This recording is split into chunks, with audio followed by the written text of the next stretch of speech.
can leave the chairs in place. The custodian of the building asks and begs us to just don't worry about anything, just leave it all in place. So don't feel there's no need to put your chairs away or anything.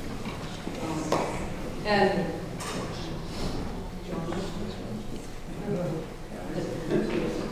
we're waiting for Alice's husband, John Pepper. I'd like to not start. You were not going to get the mail. Okay. Well, we know.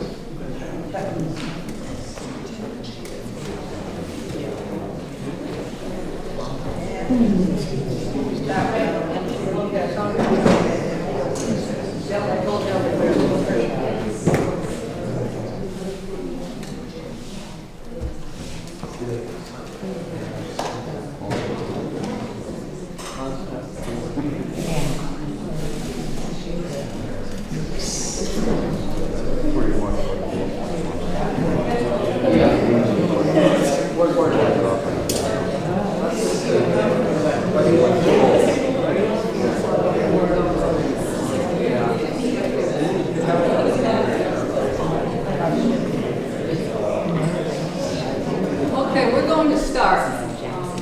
So again, hello everyone, and welcome, and thank you for coming to our program tonight. Belatedly, I'll introduce myself.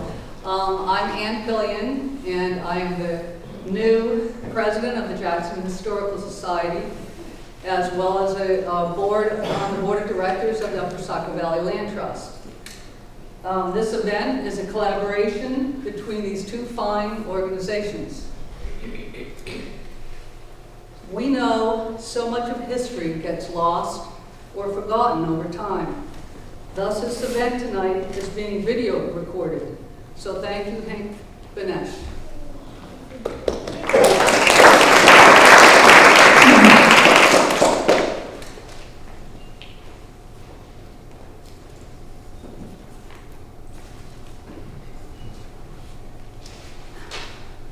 As you can see, I love the Ham House. And tonight's program is the first public effort to build awareness and a connection to this historic building.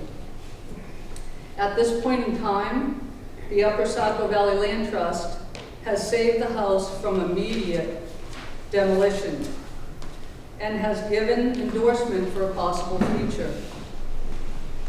I'd like to just list 4 qualities about this 200-year-old house and the value that it has to this community and its challenges ahead. The historic character and craftsmanship cannot be replicated. Once gone, it's gone forever. Expediency is usually less expensive, and it will take an effort, time, and resources to restore it and to steward it. It needs a new future that is viable and sustainable.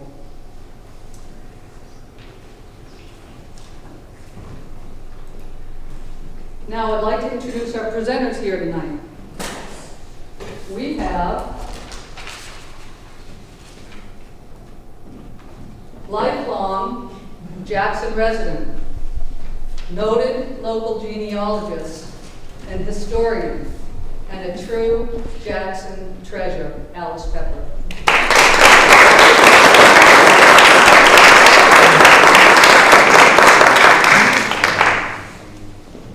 Longtime Jackson resident, Stephen Wieder.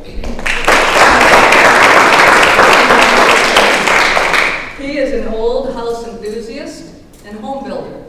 Stephen, with his brother Michael Wieder, own and operate Tamarack Construction. We have longtime Dundee resident, farmer, and writer, Upper Saco Valley Land Trust board member Ann Bennett.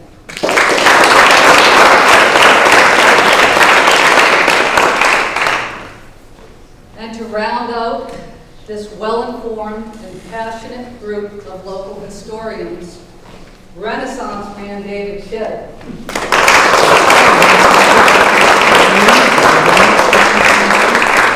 David is a longtime Bartlett resident and active community volunteer, steward of old barns, and a longtime admirer of the Dundee neighborhood. Several months ago, the Land Trust asked me if I would collaborate with Alice Pepper and put a program together on the Ham House. I was not only fortunate enough to have Alice join me, but all these other wonderful, knowledgeable, community-minded local historians joined us and participated in the research and meetings to put this program together. It's been really special, and I thank them so very much for their time.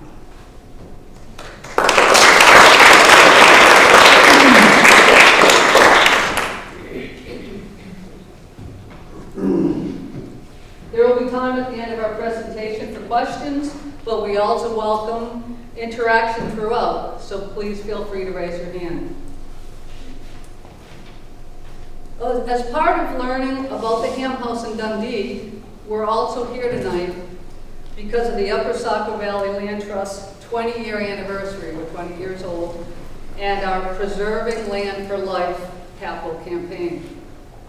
We're campaigning to secure future financial stability, critical conservation for life, advocacy work for agriculture and local farms, and we're fundraising for purchasing and conserving land that will expand the Pine Hill Community Forest, which I hope you've heard about, and to create the Dundee Community Forest. William Abbott, our Land Trust Executive Director, would you say a few words? Or would you like to say a few words? Sure. Hello, everybody. I'm delighted that this is happening without any staff input at all. It's been wonderful and amazing to have these amazing volunteers, some of which are board members, to put this together. And yeah, so the campaign is going really well. It's kind of this multi-pronged campaign. We had an opportunity to purchase the Dundee Community Forest at the same time as an opportunity to expand the Pine Hill Community Forest in Conway came up. And so we decided to raise money for both of them together. We still need to raise $500,000, but we're actually over 80% of the way there. And if you add in the government grants that have been earmarked for these lands, we're closer to 90% actually, if you include the public funding. So tremendous work has been done, and we're hoping that we can seal the deal with the capital campaign at some point this fall and become the proud owners of the Dundee Community Forest and the Pine Hill expansion at some point this winter. So stay tuned for more good news. And did you want me to add anything else? That's adequate. Great. You know, the campaign framework, I can't read it from where I'm sitting, so. There's brochures on your way out. We have a number at the table. Exactly, so that just helps corroborate the numbers I just listed. So you'll see how the campaign framework goes. I mean, again, the brochures are on their way out. Thank you. Thank you, William. And I'd like to now hand it over to Ann Bennett to give you some detail about the Dundee Community Forest. No, I think I'm just on this page. I just wanted to talk a little bit about Dundee, which spans the communities of Jackson and Bartlett. It represents the life work of Mac Beal, 1,200 acres of land in 16 parcels. You know, for me personally, I moved to Dundee when I was 20. I've lived there all of my adult life. So I personally see this as an opportunity to conserve the landscape, which honestly, I think to some degree, some folks take for granted. I think I've certainly run into folks who think it's part of the national forest anyway. So the opportunity before us to conserve the landscape along Dundee, I think when you drive over that road, you do really have the sense of stepping back in time, and that through the conscious effort of individuals like Mac Beal and other landowners along the road, it has remained intact and undeveloped and moving forward. hopefully it will remain that way. There are 3 large parcels that comprise the forest itself. Again, along Dundee, over to Thornhill, in both Bartlett and Jackson. So moving forward, the use of the land, which was made possible in part by a large federal forest legacy grant, which has its own set of stipulations, but the use will be determined by the residents of those 2 towns. And there will be a series of community forums. There'll be an advisory committee modeled on the Pine Hill Community Forest, the land around Kennett High School. So within a year or so, that group will be put together. There will be opportunity at every turn for folks to voice both their questions, their concerns, and knowing in all of that this land will be conserved intact for future generations and for us to enjoy it. So thank you for being here tonight.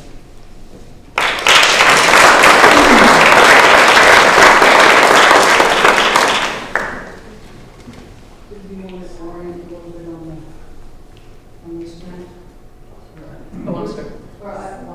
Would you please? Yes.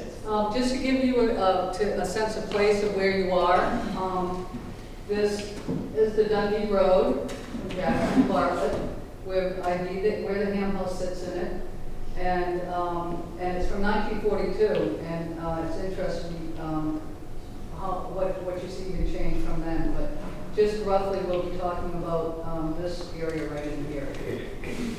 Maybe many of you are familiar with that area anyways. So when I introduced Alice, I meant to just say, Alice will be talking about this book that she wrote, and we have quite a number of copies outside the doors for sale if you would like one on your way up. I'm going to stay seated. Okay, that's fine. People ask me about the book. I got the idea for it, but people would ask what the oldest house in Jackson is, and I found that nobody knew, and we still don't. Then I found a map of Carroll County published in 1861, which shows, the map of Jackson, a big part of it in the northeast corner, shows every house and the name of its owner. I compared that with the 1960 census and found that almost complete correlation between the census and where the people lived in Jackson. We use deeds and town records to trace the history of each house. Before 1852, deeds were incomplete because Jackson was part of Coos County at that time, and the fire in that county, even in 1890 or so, just about destroyed many of the deeds. Some people put the deeds back into the rock missing. The town records, which date back to 1801, include inventories for tax purposes, but they don't show anything of buildings until 1835. They showed how much land somebody owned and how many cattle and how many horses he had, but no one what sort of a house he had. Early highway surveys are also helpful. They list the homeowners along a stretch of road, because each homeowner was responsible for his piece of road. You didn't have the highway crews come and do it for you. Now the map I used, the 1850 map, shows 5 houses in Dundee that were there in 1860 that are still, as far as we know, still there. We're going to focus now on the Ham House, which was owned in 1860 by Thomas Quint. He had purchased the farm from Joseph Barn in 1844. The previous owner, David Woodis, who came from Bartlett and had been in the War of 1812, and this is the colonel in the Riverdale Cemetery. We think that David Woodis, who purchased the property in 1821, built the house at that time. It's not exact, but that's our best guess.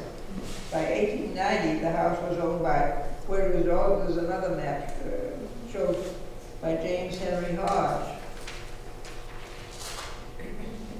And then come down to the present, our most recent times, around early 1900s, several members of the Ham family lived there. The Ham family, Osgood and Angelina Ham, had lived in Green Hill, over here on Iron Mountain, and they had with their children, and they moved to Dundee sometime after 1880.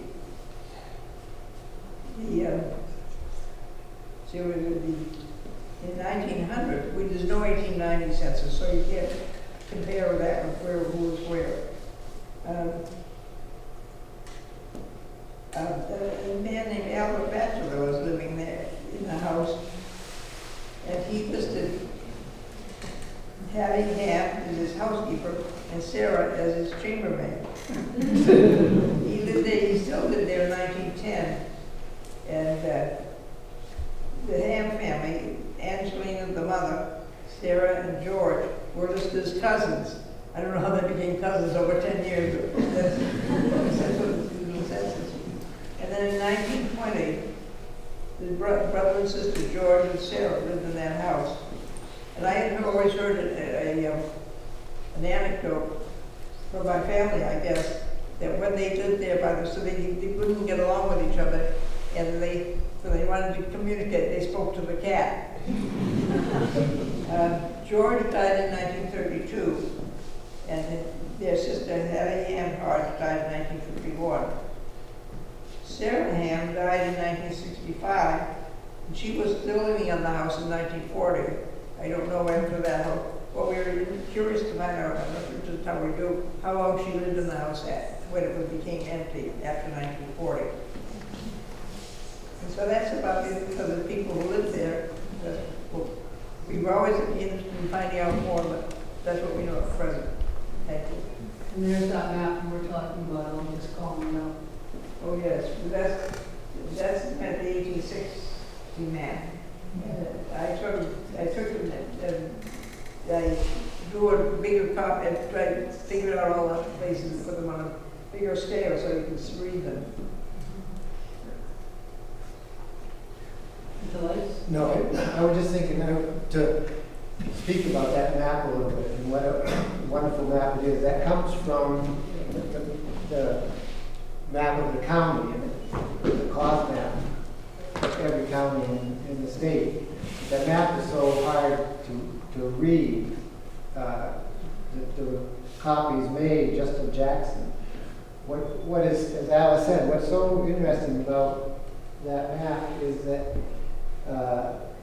everybody's name is connected with the house site, and that in 1860, all the children, even 1850 was the first time, but all the children are listed in the census. So not only can you sort of get the name of the family, but you know how many people are living in each house.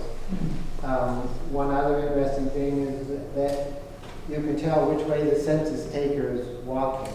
Because if you start to know different houses, you can see there's a certain sequence. But I mostly bring it up because it's almost like a snapshot of Jackson, so that you can work, so you can look forward and back in terms of the history of different places. So I would hope that the Historical Society could make very nice copies of this map to be available to people who might like it.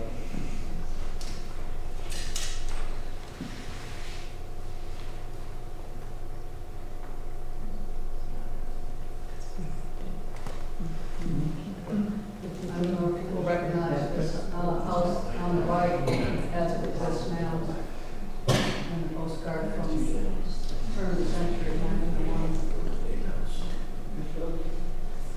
And then, that's what the house that Osgood Ham lived in after he moved from Iron Mountain to Dundee. He lived in that house. And then,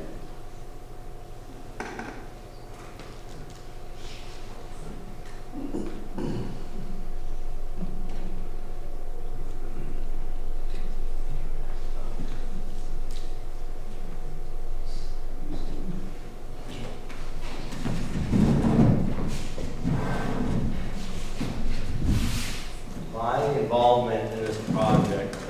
started with an impromptu meeting with Ann Pillion.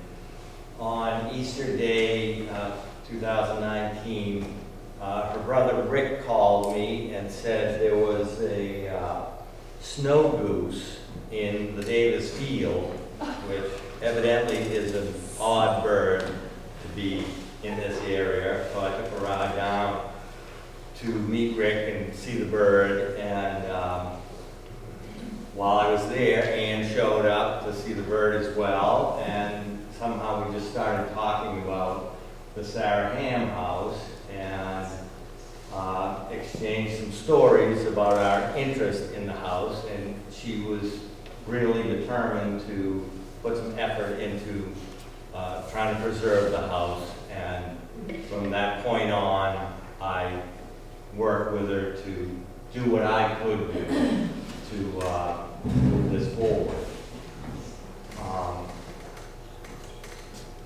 Thank you, Steve. So, as Ann mentioned earlier, my brother and I are builders in town. We build modern day houses, but over our 40 or so years building in the area, we've worked on 20 plus older houses in Jackson. In doing so, we've learned a lot about how several of them were built, and some quite unique.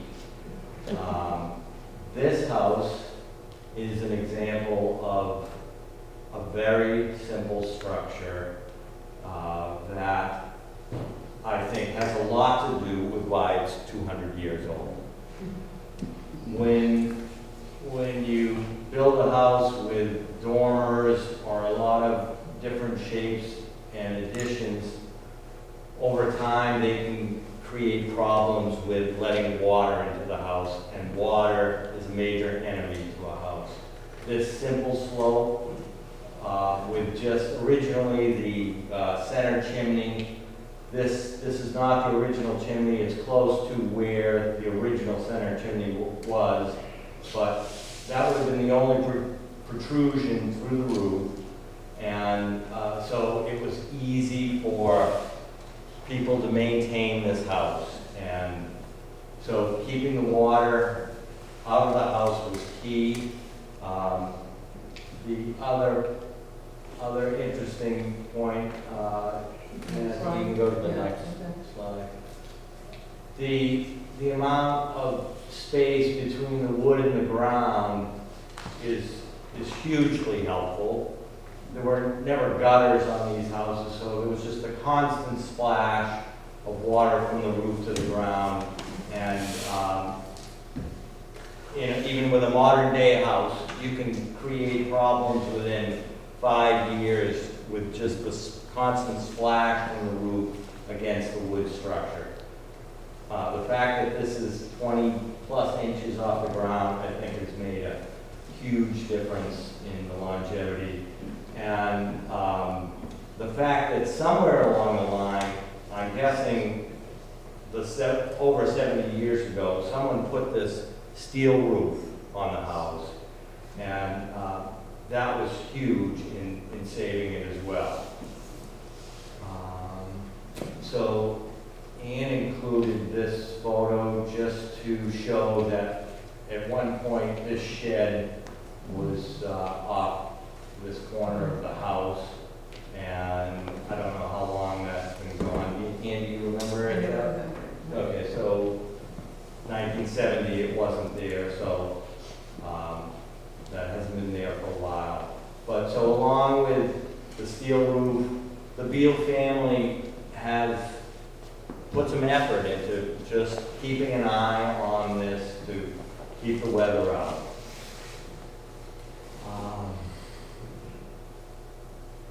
So I think you can go to the next slide. So my role is to describe how this house was built. The most important tool in 1820 was a team of oxen. They were the diesel engine and the hydraulics of the day. The team, along along with a person or two, were how this house was built. This team was owned by David Shedd at one point. Earl Roberts raised this team of oxen and he named them Nip and Tuck. And David and I spent a fair amount of time with Nip and Tuck. Actually, there's photos on my property that's, I think, an ash log that they had pulled out at the time. We pulled a fair amount of spruce off of my property, and ash, a little bit of oak, and I used a lot of that wood in the construction of my house. So, not only did Earl raise this team of oxen, but he was just quite a fixture in the town of Jackson. There's plenty of people here who knew Earl, and we can talk for hours about the stories he used to tell. And David and I spent a fair amount of time with him, listening to his stories. And David has always said he had an ability to put you in the place of where he was telling the story. It was incredible. And he talked a lot about Sarah Ham and Bertha Dane, and that's where I first heard the story about Sarah talking through the cow.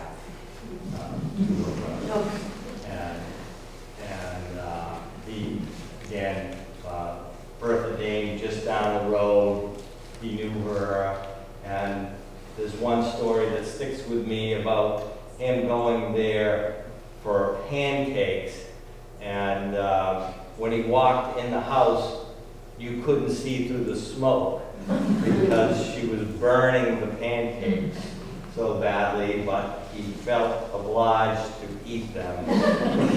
They weren't very good. So Earl lived all his life in Jackson. At the end of his life, he lived on Dundee Road across from where my property is, and we spent a lot of time visiting. My son Daniel's in the photo. They spent time together as well. I think Ann Bennett has some stories later on about Earl as well. So the first step in the construction of the house would have been to dig the cellar hole. And it would have been the team of oxen pulling this buck scraper or scoop. And that scoop, actually, I found in our barn. We own the old Davis barn on Black Mountain Road. And there's a slim chance that that scoop could have made its way from the other end of Dundee into my barn and could have been the one used for Sarah Ham's house. Maybe. So in that process, it's, I think, mentioned in one of the earlier slides, about a third of the house has a full basement. So the team would have to scoop that dirt out that amounts to approximately 90 tons of earth had to be moved to create the hole to start the basement construction of the house. I think the next slide. So once the cellar hole is dug, they needed material to form the foundation of the house. The local choice was New Hampshire granite. I first started looking for granite after someone mentioned that the granite from our barn on Black Mountain Road was acquired somewhere on Dundee Road. And well, one, that's quite a haul, but the other is, okay, if that granite came from Dundee Road, then there must be a quarry somewhere. So I started hiking looking for quarries. I didn't find a quarry, But what I did find was a lot of ledge that was just coming out of the ground in layers. And that runs all the way down the south slope of South Doublehead. And Ben Bennett mentioned once that Dick had an idea of where there was other signs of granite, and that's where these photos were taken. It's on Dundee Road, it's close to the Ham House, it's on private property. That could have been the source. Kenny, what's your recollection of where you heard the, Yeah, they said across from Sarah Ham somewhere. So, yeah. Double it, so. Cross and Sarah Ham? I've looked in there a lot, I continue to look more, I've yet to find any evidence of that. Who was it, John Murphy on the other side of Dundee Road said the same thing. He found evidence across from Sarah Ham's of granite removal. So I will continue that search and keep posted. Here we have a couple of examples of amateurs trying to split granite. This is a stoop that I made from a rock that was one flat surface, and I managed to split off two faces. Found that just coming out of the ground. This is Peter Benson. What were you trying to make, Peter? A mess. Is it a step or? Yeah, it was a step. I think that was that a step? I'm not sure. And did you have a successful split? Well, the split. Yeah. Didn't go quite, I think, the way we wanted to go. We also wanted to move that rock. There you go. Right, So, didn't have to now. moving the rock. A lot of the early acquiring of granite started with the simplest way of getting it. And if you had large boulders in your front yard, they were close by, that's what you did. You drilled holes in the boulder. You drilled your holes with a hand drill and a hammer. Think about that. And then you used a simple feather and wedge into the holes, as Peter's doing here, and tap along the line and hope for the best.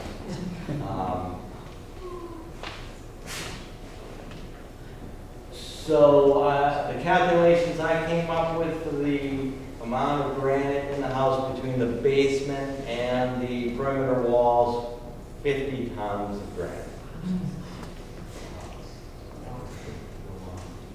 So there's some examples. A lot of the basement walls were just nice angular chunks that they stacked nicely, and it's amazing how true those basement walls are holding today. The upper portion, there's several stones that have no signs of drill holes cutting the width, so that's where I think they took advantage of the layers of granite coming out of the ground, and they only had to split on the edges, so the thickness was already established, and they just had to split length and width.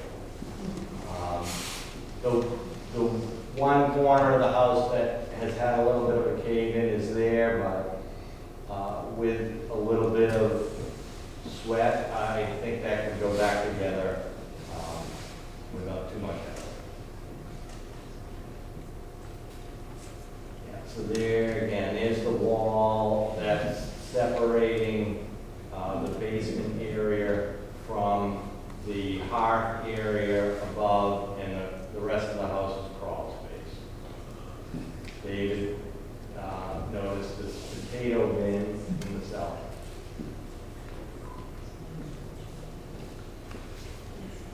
Basement stairs down here. This is a photo of where the center central fireplace would have been in the house. That seems to have been taken down for a long time, but on the other side of this wall is a single chimney that was probably used as a for a wood stove. And somewhere along the line, there was a fire that it's beyond me how they would have extinguished a fire like that in the house without it spreading further. So the foundation's in place, and the next critical part is creating the beams for the frame of the house. Hand hewing beams were the common method for the day. First have to start by felling the trees, did that with an axe, possibly a two-person saw. The oxen were involved with that. But then that's when the people involved started their real sweat equity, trying to, starting by creating notches along a straight line, and then cutting out the notches with a broad axe. I have something similar here that might have been.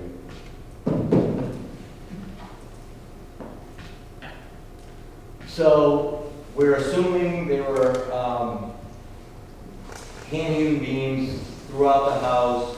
We can't tell so much about the main floor because the walls are still completely plastered, but the attic is fully exposed. And after several trips there, we noticed that some of the beams were hewn, but the most of them appeared to be created with a different process, and through a little bit of research, we think they were split out of a tree. And these drill holes indicate that it was potentially done similar to granite, whereas the holes were drilled and wedges put in the holes to start splitting the tree. But that gives you, that starts with one face. They had to create 4 faces. Still a mystery and sweat equity again. Once the frame was in place, the next step was sheathing the building. By the saw marks that you can see from the inside of the boards and what would classically have been known for that period, the boards were sawn in an up-down sawmill. Water would have turned the wheel and then transferred into sash-type sawmill, they call it. The sash had a blade in it. That's a full-scale example of it, and the log would slowly be pushed through that. There's rumor that there may have been a sawmill close to the house on Dundee Road. We're still researching that, but we do know that John Pittman had a sawmill close to where David Shedd lives on Town Hall Road in 1820, and we're guessing that it's very likely the boards would have come from that mill.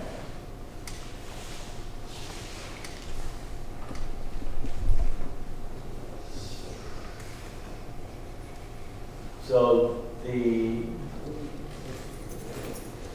chimney, there is, I think on the drone photos you can see that there was a chimney in the now kitchen area that is crumbling, and it has a Band-Aid on it, and that area of the roof has leaked a little bit.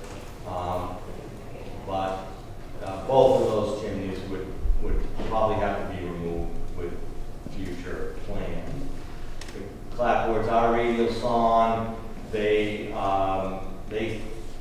I'm guessing they're at least 100 years old, and nobody's done anything to them in at least 70 years. And for for the most part, they're sound.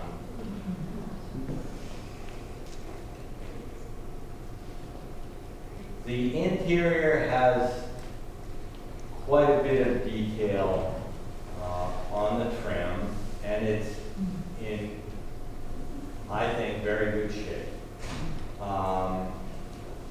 The window pane, the window sash were probably done with a later upgrade to the exterior. And they may have been a different light division. The original sash, maybe 6/6. These are 2/2.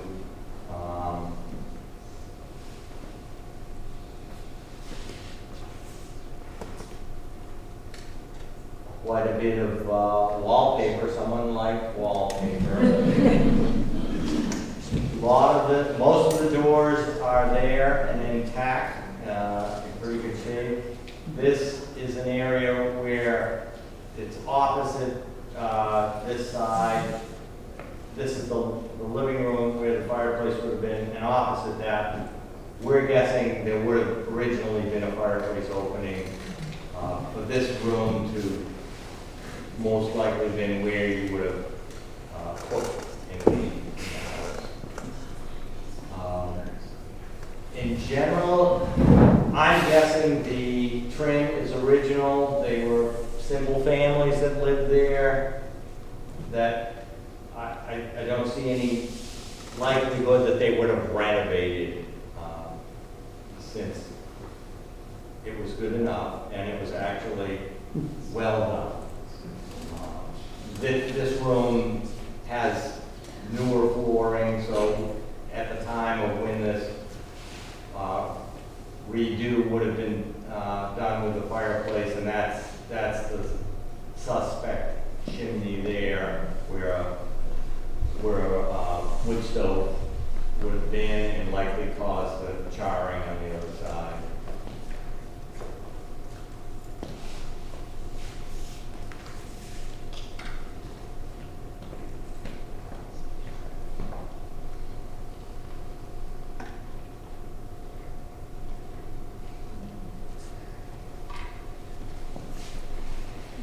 David, how deep is the fireplace? How deep does it? It looks like Well, yeah, between this wall and the opposite wall, I would say 6, 7 feet. Yeah, 6, 7 feet. So that original mass would have been fairly substantial. I think they would have been back to back. Back-to-back fireboxes, individual. So, Stephen, there's no sign that it was ever plumbed or electrified or? Good question. No, there are a few pipes in the basement that look like they may have fed from the house somehow. The barn across the street fed water to the barn for the animals, but no running water or drainage in the house or electrical.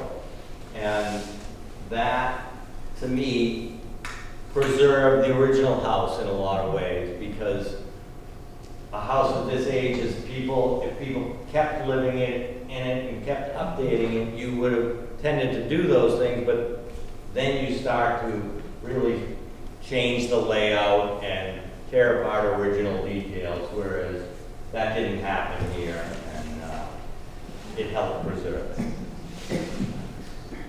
Hey, Stephen, it looked like from the drone shots from the opening series of photos, somebody had gone up and sealed the top of the chimney. Yeah. Any idea when that might have been done, and who might have done that? The center chimney or the It secondary? looked like a center chimney. Yeah, I don't know. I think that was all within the Beal time period. Back right there. Yeah, so that one you're talking about, right? I believe so. Yeah. I think they made little bits of effort to make a difference by doing that.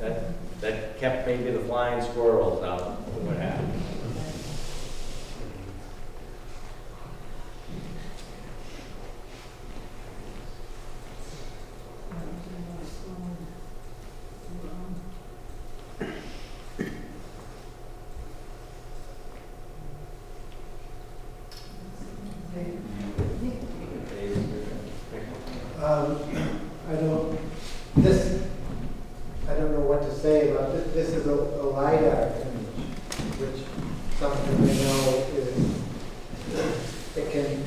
see-through vegetation. So what we're seeing that look like bumps or boulders in the forest, because all it leaves is the surface of the ground plus streams. What we're looking at is in purple are the stone walls. Some, I think it's almost art to be able to read those images.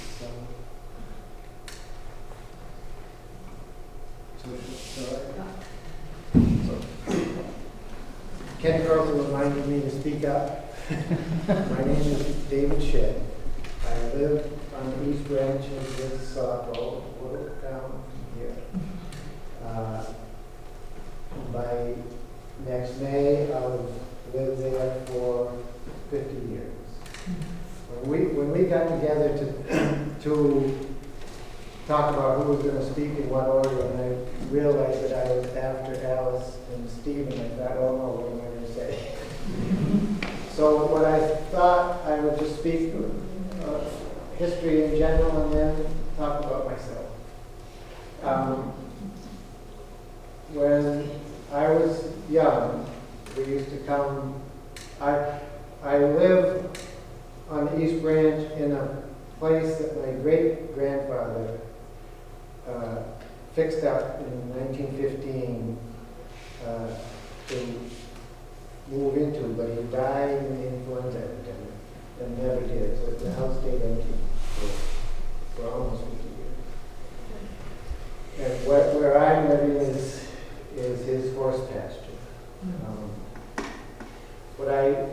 When we were young, we would come in the summer to visit there, and we always referred to it as Dundee. So what we think of as Dundee here actually extended down into Bartlett, probably almost to 16A.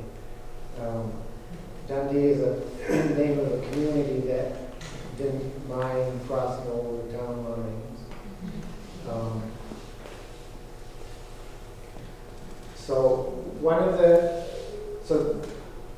One interesting thing about Dundee and being part of Bartlett and Jackson is that Bartlett and Jackson share a similar history. Both were, before they were towns, they were land grants, fairly large land grants given to the officers in the French and Indian War for their service after the English won. I live on Stark's location, which is 3,000 acres. What we're looking at now is Rogers' location in Jackson and Gilman's location more in this area. This is Rogers' location here.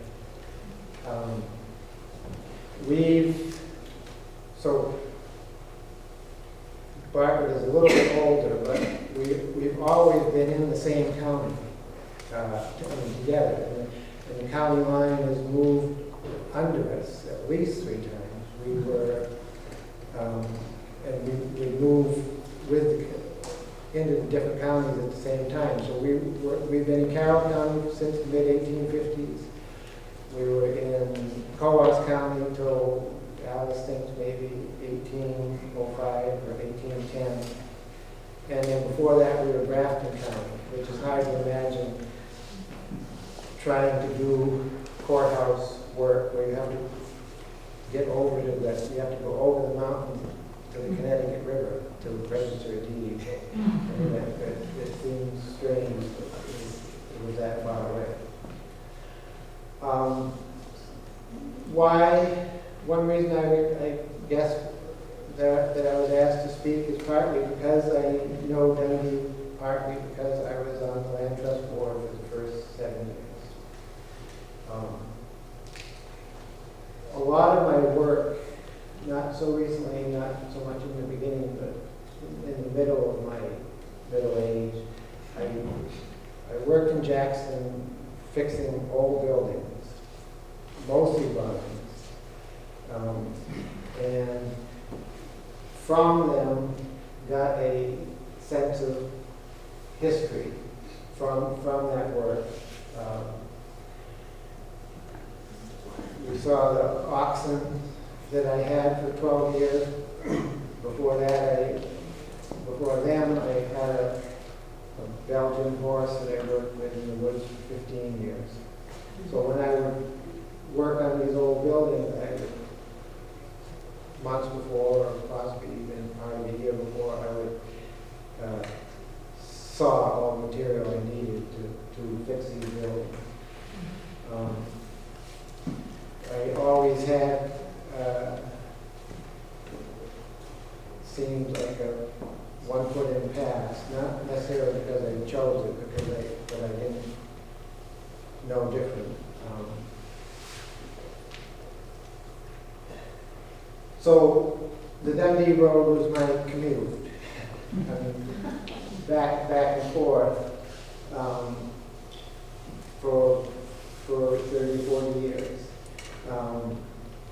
One thing that so a couple things. The Ham House had a barn across the street, and for some of you may know where they made a little parking place on the other side of the road. That would have been what they call the yard on the barn. So I'll just give you a little description of how barns were built in the early mid 1800s. Usually the ridge would run east to west. Mostly because they wanted to, they were called center aisle barns. So that, and the aisle was usually offset a little bit because the barns were designed to have what's called a tie-up, to where the animals lived on one particular side of the aisle. Usually that was on the south side. And they would orient the barns so that the yard was to the south and that the animals could go out for a little bit during the day, and then in the spring, before the grass came up, they would let them outside. The way they used the barns was, and why they were designed that way. The tie-up was always close, front to back. I mean, the animal's head was pointed to the aisle. The wall in front of them had a short, wide door so that would get lifted up and hooked. All the loose hay would then get thrown down onto the barn floor and then just get pushed into that to where they could eat it, and then the doors would close. All of this was designed to keep the animals warm because at that time all the hay was cut by hand. And I don't know if any of you have ever tried to cut hay with a scythe, but to cut enough hay for 6 or 8 cows is a major effort. And so the ceilings were low. You could barely walk in behind them. And if you look at that barn, you can see where people park, you can see where they would have come out on that south wall into the yard. A lot of those barns, like there's a barn, that's a barn roof right there, same idea. That barn foundation is wonderful because it has such beautiful stones that let the animals in and out of the barn. So one of the something that I wanted to remember to say was how grateful I am to Alice Pepper's effort in writing her book, History of Jackson. I don't know if many of you have seen it. It was made in 2 parts. I think the first part was printed earlier as more as a paperback, but then later on, the second part was added, and it's such a beautiful hardcover book. I would hope that the Historical Society could find its way to reprint it. And so I was given it a copy of it last fall, and I've been reading it off and on over the winter and into the spring. Every time I read it, I know the family better, and it starts to make more sense. One thing that struck me a little bit was that how the families, you didn't travel very far to get married. You basically married people near to you. One person needed to know how to cut hay, the other one needed to know how to bake bread. And so what is, in trying to prepare for this, what was what was good for me was my understanding of Dundee, became twice as much in the last few months, just trying to come to an understanding of what we were looking at here. I did, Stephen spoke about Earl Roberts.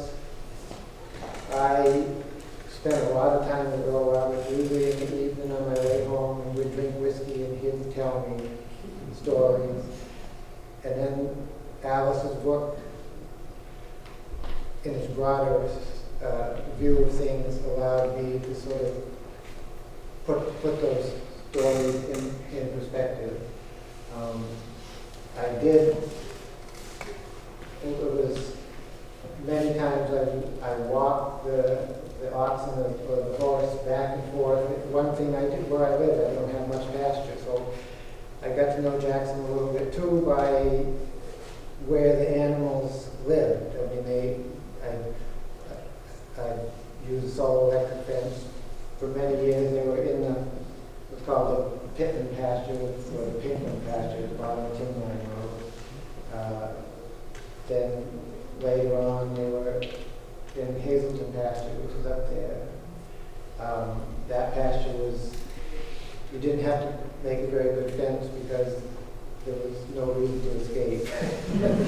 but it sort of gave me a sense. You can see, this photograph I found 30 or more years ago. It's on the back of a brochure of like a tourist brochure, 1895.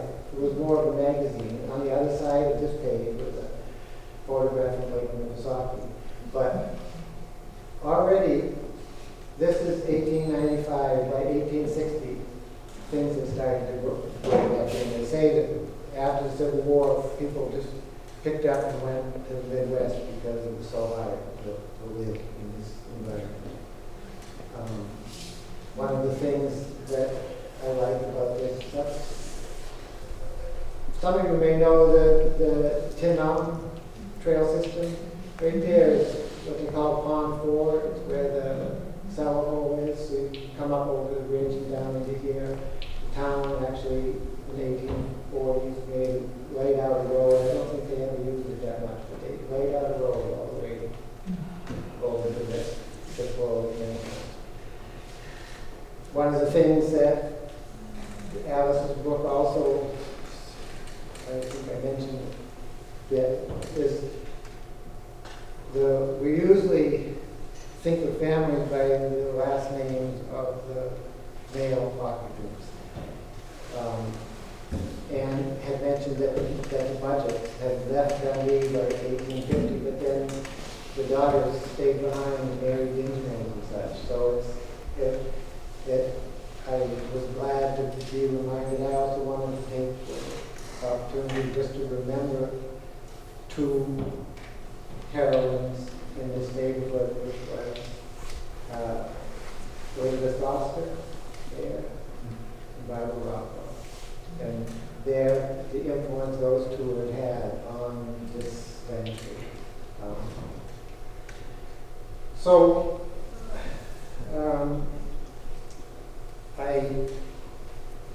There are a few things about the Ham. We've talked about the Ham House a fair amount, but one of the things that strikes me is that Sarah and Hattie are buried under the same stone in the village cemetery. Right as you go in the gate on the right, you'll see their stone. It's unusual. I knew that I don't know the whole story. I had felt that they were a little bit at odds at some point during their life.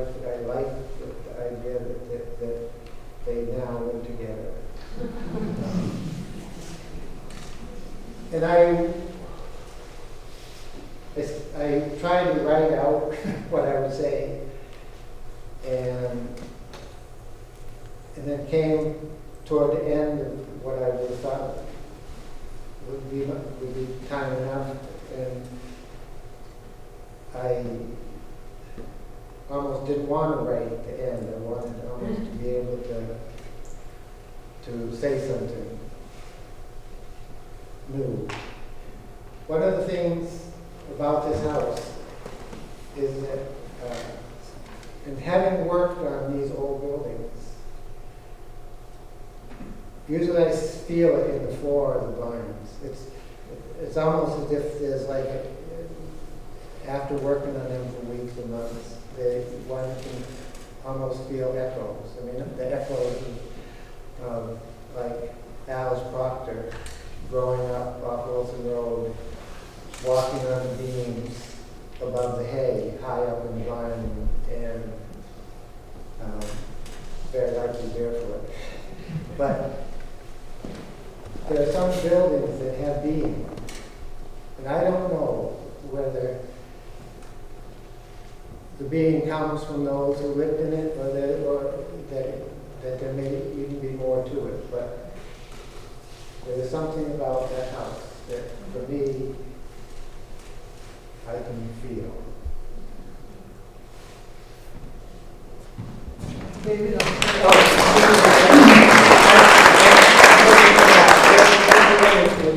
That might be nice. I forgot what it was. From that photograph, we wanted to see how it might look today. So this is what we'll see. It's a 3-minute image.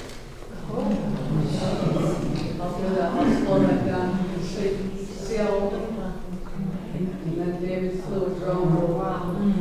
That's the difference. So you see Washington, we don't see Washington so clearly right here, but we may.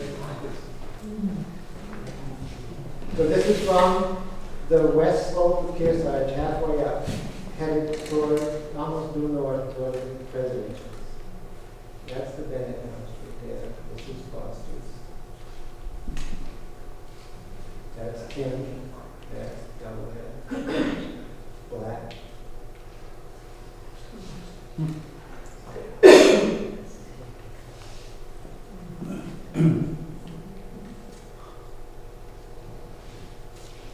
It was different days. You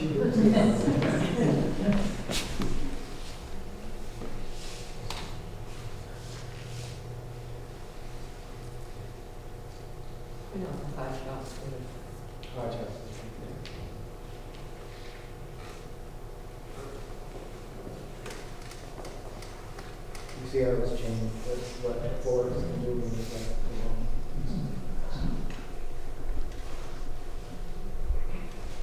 This is the Dame House site right there.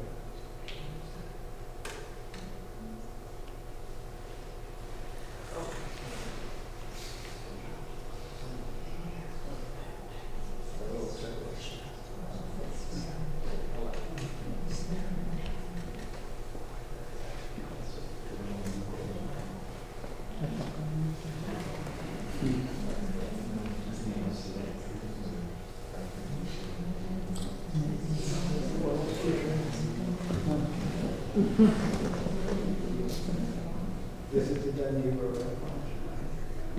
Barn.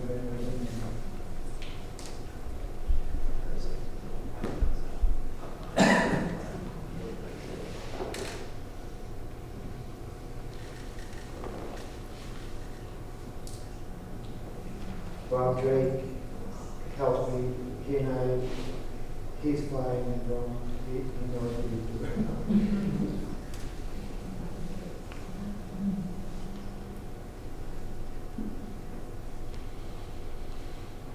This was on Saturday, right? Yes, the last part.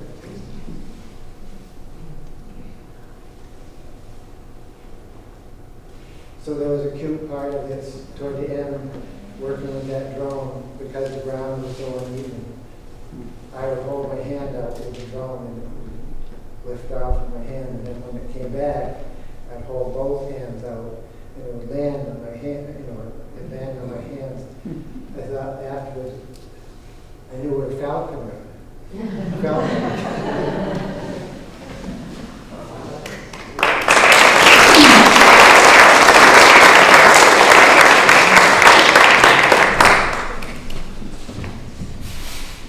Well, as David said, having followed Stephen and followed Alice, we spent hours together as a team planning our presentation, but we would most often find ourselves off on these sort of trails of conversation about the families and the residents and their lives. And I wanted to introduce you to and talk a little bit about some of these folks. This is the Bertha Dame House, the Dame Farm. Can we see the next picture? And this is Bertha Dame. So Bertha Dame is someone who I know a lot about, although I never met her. I know more about her than I know about some of my own relatives. And that would be in part because in 1971, through a set of circumstances, McBeal offered my husband and myself the opportunity to move either into the Ham House or the Dame House. And neither of them were occupied. Neither had electricity nor running water. But the Dame Farm at least had a cook stove and a box stove. And it had a year-round stream back in the day that you would consider drinking surface water. And so that was the choice. And on Thanksgiving Day in a snowstorm, we moved into the Dame Farm, which had been unoccupied for a number of years. Bertha Dame actually died in 1971. Mac had acquired the property in the 60s. She had been taken elsewhere to be cared for. The house was shut up, but then it was vandalized.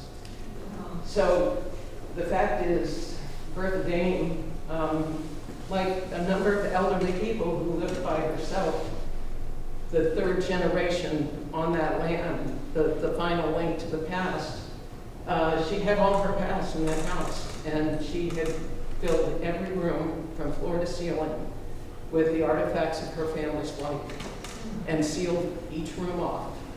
And then folks broke in and turned it upside down, so it's like this big toss out of their family history. And Mac's one caveat was, for our first year's rent was to clean out the house, but we had to do it carefully, as in not with a shovel and a dump truck, although at the very end there was a Davis dump truck under that back shed for the final push. But when I think about it, the fact is we were careful. We found a lot of documents that were actually helpful to Mac. There were lots of things he wasn't that interested in, but were fascinating to us about how these people made their life on this landscape, which was so hard scrabble and such hard work. But in the end, it was the photographs, for me, that I found really most fascinating.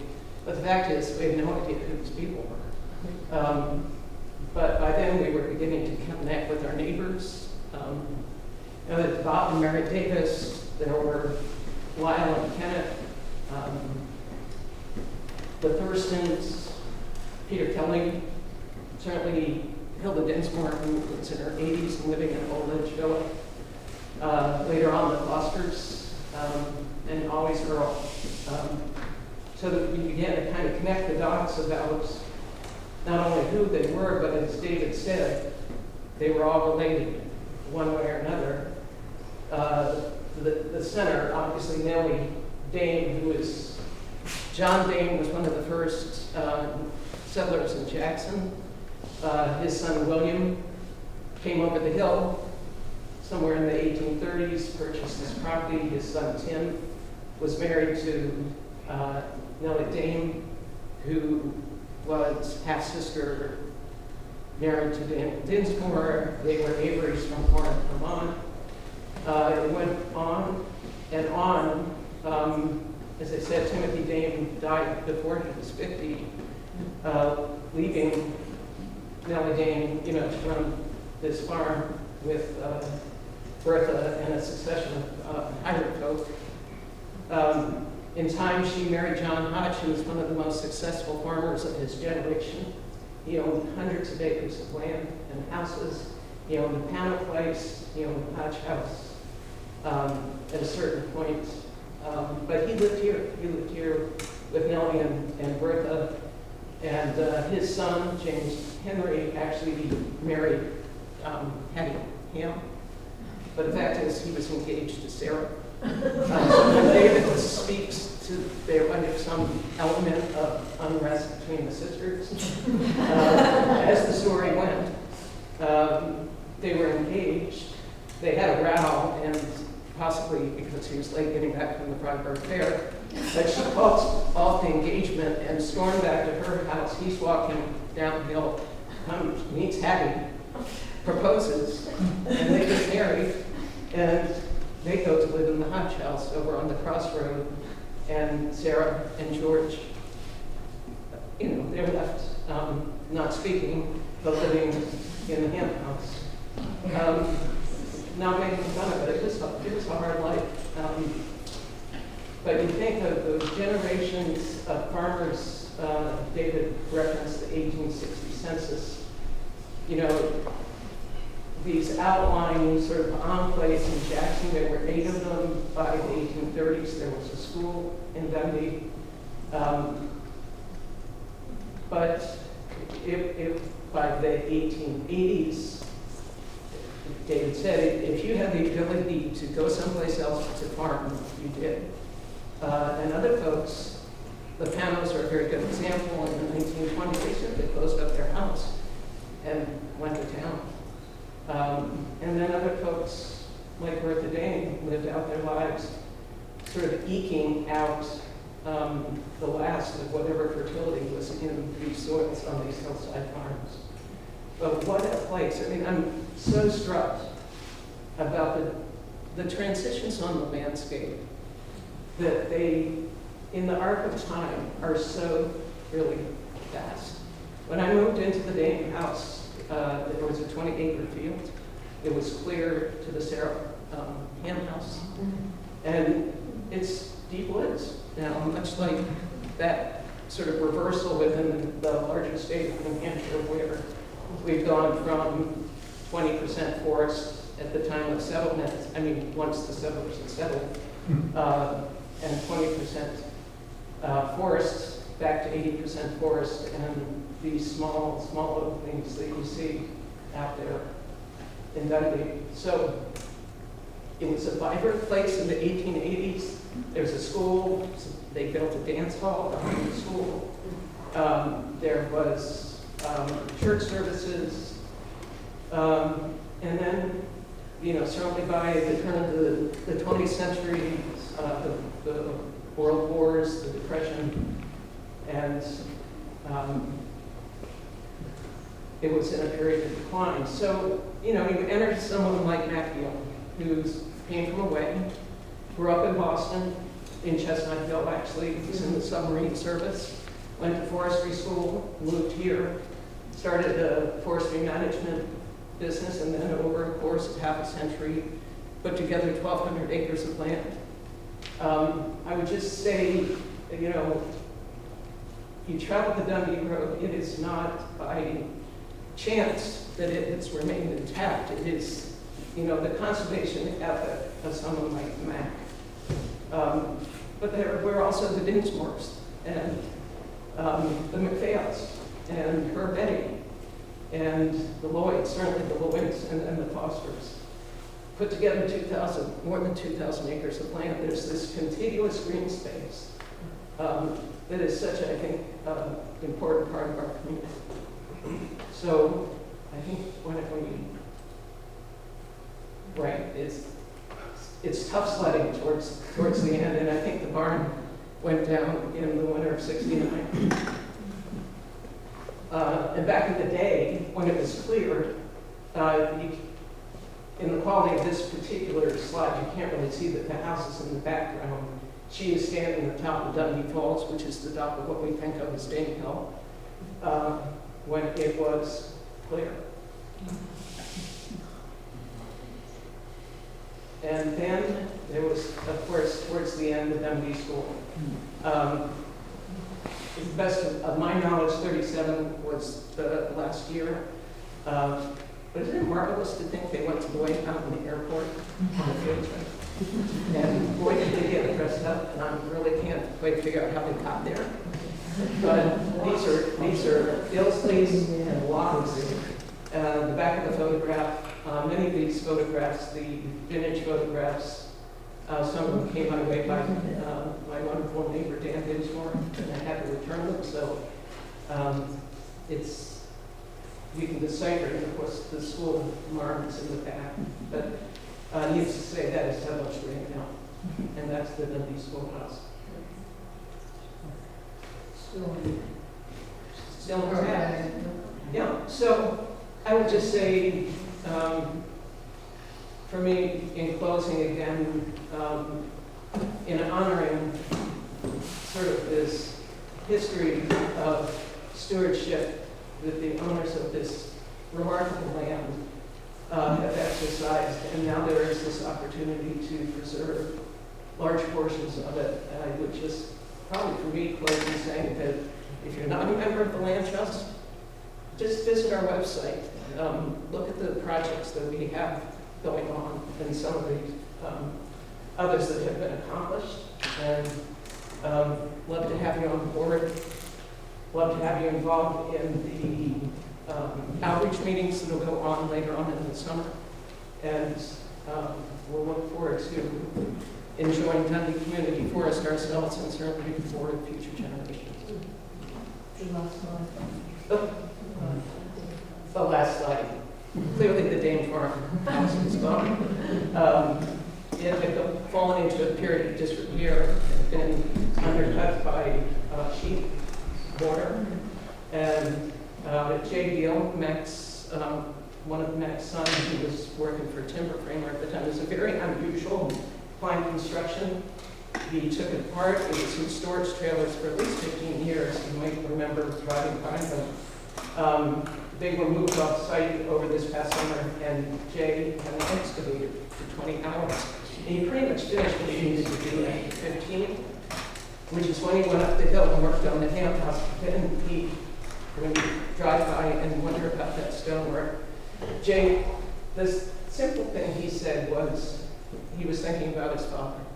And that to him, that was just sort of his testament to Mac. Yeah.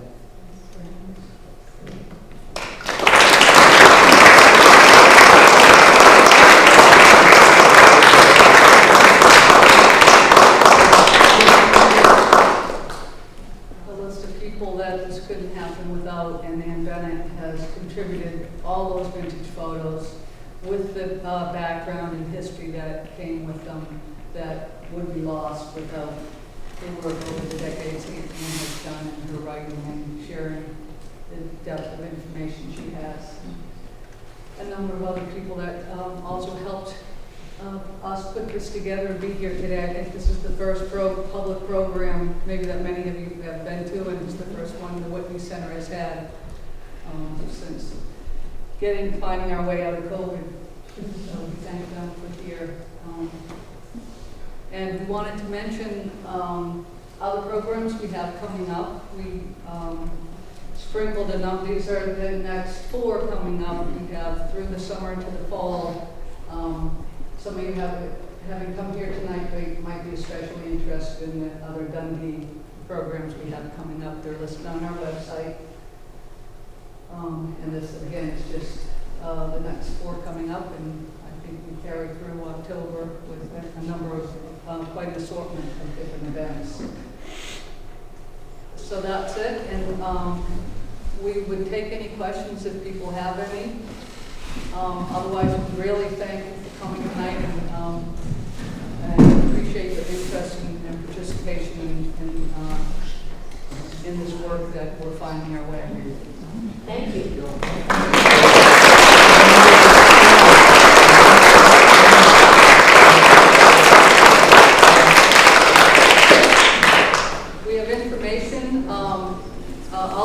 of information on the table as you're leaving, so please take a look at that as well. And safe travels. So what is the plan? Is it to restore the Ham House, or to raise money for the Ham House, or to move it, or is there a plan in place, or is that yet to be confirmed? So right now, we have, if anything is on the table. There's no plans.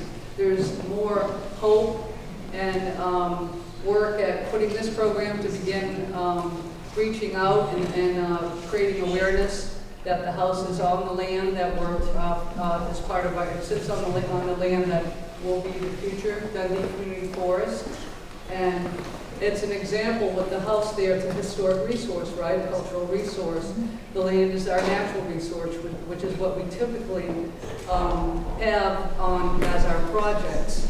And this is an example of that, the intersection of historic resources with natural resources, and it creates a tension because pretty much the majority of people are all in for conserving land.